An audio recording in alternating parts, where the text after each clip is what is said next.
Oh, baloney. The whole thing always gets back to drugs.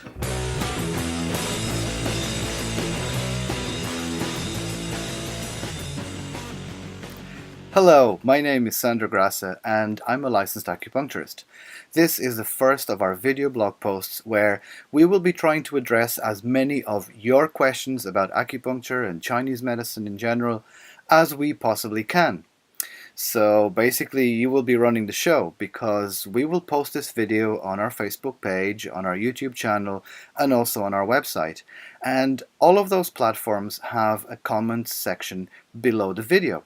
So all we ask you to do is post your questions there, and on a weekly basis Siobhan and I will round up the questions and we will post a new video blog post where we try to answer those questions as precisely as we can.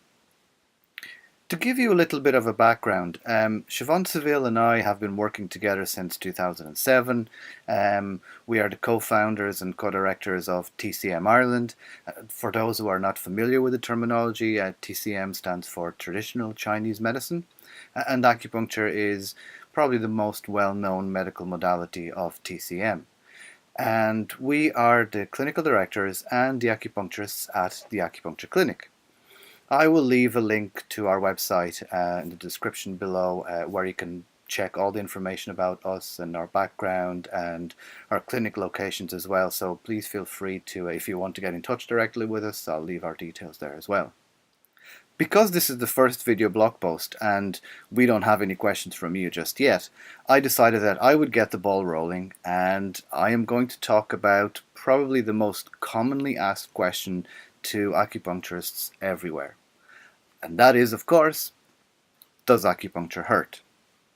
Now, okay, I won't be able to show you what it feels like over a camera, but I can start by telling you my experience of when I go in for my own treatments, what it feels like to me.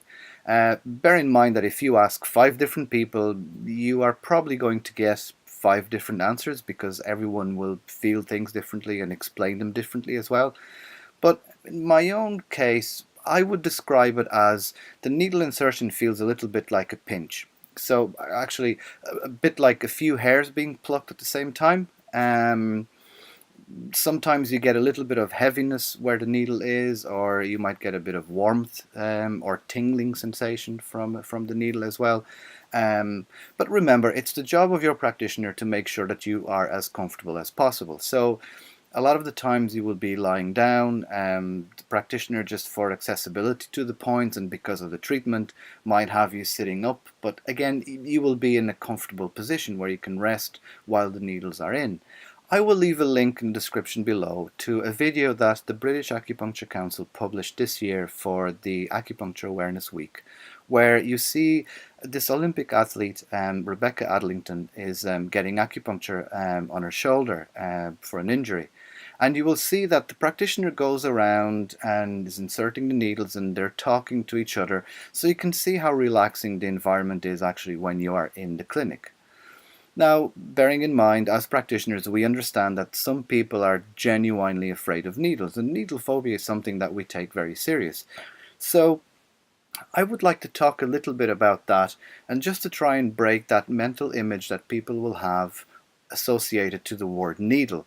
So when you talk to someone for the first time about acupuncture, and you mention that it involves the insertion of needles, people will, more likely than not, people will associate the word needle with a syringe needle.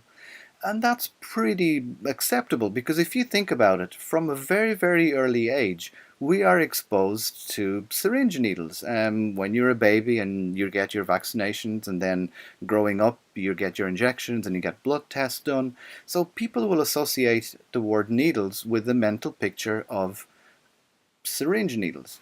Now, acupuncture needles are very, very different from the syringe needles because they are way, way finer. They are a single strand. I'm going to leave another video that I would like you to have a look is I'm going to leave the description below and you can just click. I think it's a Facebook video. It's from a good friend of mine, Chris Axelrad, and he shows you what the needle looks like, and he actually, while he's talking on camera, he inserts the needle in one of his own acupuncture points, and he removes the needle. You see that there's no mark, there's no blood from the point, and That's great, because that way I don't have to do it on camera. I don't have to stick a needle in myself. So thanks, Chris. But I want to show you the difference between what the acupuncture needle actually looks like compared to the syringe needle. And uh, I'm going to show you on this gel pad, which is what students use to practice needle insertion, and it feels a bit like skin. So it's a nice tool to have to practice your needle insertion. And this is where the needle is. So this is the acupuncture needle. I'll show you in a little bit, but for now, this is what it looks like, almost like in real time when you go in to get your treatment. So your practitioner never touches the needle, just holding the needle on the handle of the needle, and the needle goes in that way. So it's that quick, and that's probably why people describe it as that pinching sensation, because it's the tapping on the needle on the top of the needle that probably gives you that sensation. Because remember that the base of the guiding tube is touching the skin, so it's a lot larger surface touching. Normally you wouldn't touch the needle at all, but here, just for description purposes, I'll show you what the needle looks like. So that's the needle inserted, and if I remove it and just show you how fine the needle is. Okay, now I have a syringe needle here as well, and I'll show you a little party trick of mine, and it's probably why I don't get invited to too many parties. But this is the comparison between the two sizes. You can actually easily get the acupuncture needle inserted inside the syringe needle. That's the big difference in terms of what they look like and what they feel. So if I remove that, and you can see the difference between that one and that one. So if I show it to you again, just I hope you can see it on camera. There you go. You can insert the acupuncture needle inside the syringe needle.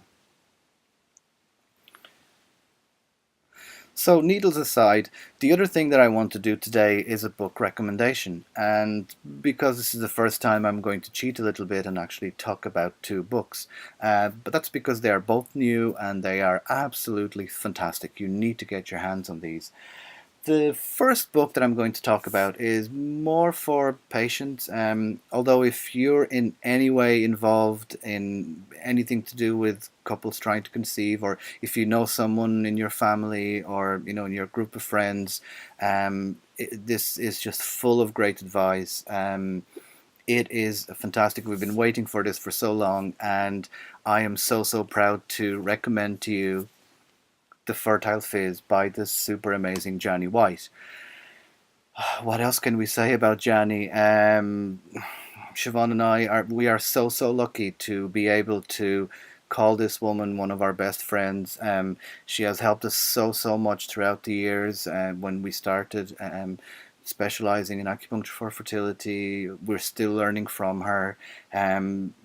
For those who know her, her dedication to the patients, her enthusiasm, you can sense that by reading the book. If you don't know her and you read the book first, you actually get that from it. I would highly recommend that you go on her website as well. It's acuhouse.co.uk. I'll leave a link in the description below. There's plenty of patient information there, and if you want to contact Johnny, and also I'll leave a link to how you can get your hands on this book. If you're a practitioner, yeah, you need to have this in the clinic. You need to be talking to your patients about this. This information is super fantastic, and Johnny is right. You need to get that fizz back. Those couples trying to conceive are going through so much, and this is essential. You need to be talking to them about this. The only thing that I can say more is thank you, Johnny. Thank you so much. The other book that I want to talk about, it's more for practitioners, but I know because this is the first video blog post, there's probably going to be a few practitioners checking this out. If you're a student thinking about opening your first clinic, or if you are already in practice and you're thinking about expanding or improving your practice, I can tell you now, I have this book now for about 2.5, 3 months. I've read it twice, start to finish, and randomly, I just pick up the book and just open random page, start reading, and go, that is a great idea. I am so going to do that. it's full of great tips. The author of this book, again, great friend of ours. He knows what he's talking about, and you need to get yourself that book. Missing the Point, Why Acupuncturists Fail, and What They Need to Know to Succeed. I'm obviously talking about the fantastic Lorna Brown. This guy is just, look, he knows what he's talking about. The book, as I said, full of great advice. Get your hands on that. Actually, check his website as well. He runs a very, very successful clinic in Vancouver, in Canada. The website is acubalance.ca. I'll leave a link below so that you can just go there and check it out. Again, full of patient information. And this guy, if you're a practitioner and you're watching this, you need to learn as much as you can from this guy, because he is super fantastic. So that is it for the first video blog post. I'm looking forward to reading your comments, and especially getting your questions, because remember, that will be the weekly video blog post that we will be putting out. We'll be answering your questions. So you will be the one running the show and telling us what to do next and what you want us to talk about. So until next time, be kind and be healthy. Oh, baloney. The whole thing always gets back to drugs.